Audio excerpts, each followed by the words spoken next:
একটা ছোট ভাই হিসাবে এদেরকে বোঝানো এবং এদেরকে বলা যে তোমরা যেন নেক্সট টাইম এরকম কাজ না করো, কারণ তোমাদের এটার জন্য সমাজটা খারাপ হচ্ছে।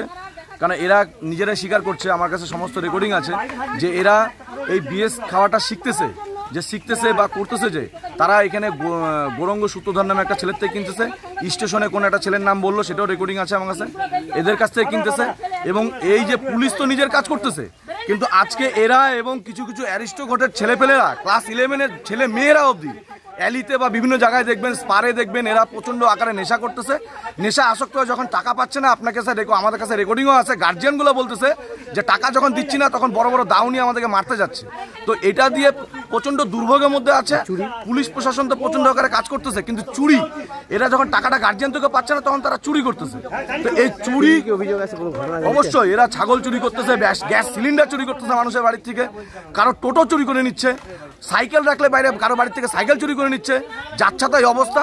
পুলিশ প্রশাসন অবশ্যই কাজ করছে, কিন্তু একা পুলিশ প্রশাসনের পক্ষে সম্ভব না।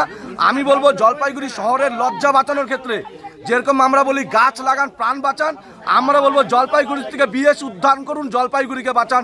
সবার সমস্ত ক্লাব কর্তৃপক্ষ, সমস্ত সমাজপ্রেমী, সমস্ত গার্জিয়ানদের অনুরোধ করবো হাত জোর করে যে আপনারা দয়া করে বিএস এর এগেনস্টে উঠে দাঁড়ান। আপনার বাচ্চারা রাত্রিবেলা 12টা-1টা কোথায় যাচ্ছে? তাহলে এই বিএস বলছেন বা নেশার সামগ্রী জলপাইগুড়ি শহরে কিভাবে ঢুকছে, কারা? তাহলে পুলিশ কেন, পুলিশ কাজ করছে তাহলে কেন উদ্ধার করতে পারছে? পুলিশ যখন কাজ করতেছে তখন কিছু কিছু জনসাধারণ আছে, কিছু কিছু কম বয়সে বাচ্চা আছে যাদেরকে সন্দেহ করা যাচ্ছে না। এদের রেকর্ডিংয়ে দেখবেন, আপনার কাছে হয়তো রেকর্ডিং হবে, এরা নিজেরাই স্বীকার করছে আপনার সামনে যে নতুন নতুন কিছু মুখকে এরা বের করে দিচ্ছে বাচ্চা ছেলেদেরকে, সেই নতুন বাচ্চাদের মাধ্যমে এরা পাচার করছে।